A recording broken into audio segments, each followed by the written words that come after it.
So, ano daw tong A24? A/24 subnet. So, hindi ko matandaan kung tinuro ba to eh. Kasi yung natutunan ko ng networking, basic na basic.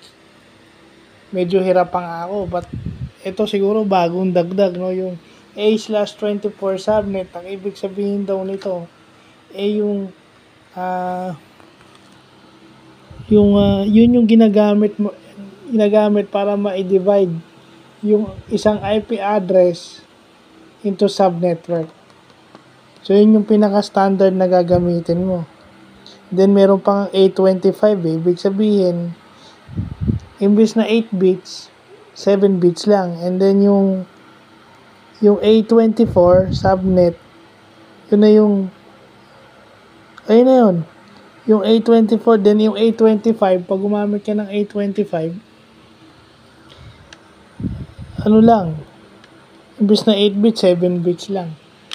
So, pag-aaralan pa natin yung iba, but yung A24 and A25, pa lang yung natututunan natin. Well, bago to, hindi ko alam to, na yung A/24 pala, yung pala yung ginagamit sa divide.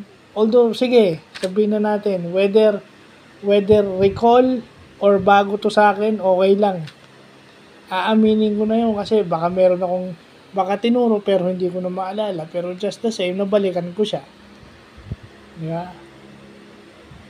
Kasi ito yung kung hindi itinuro to, ito yung mga pag-aaralan ko. Pero kung tinuro, recall.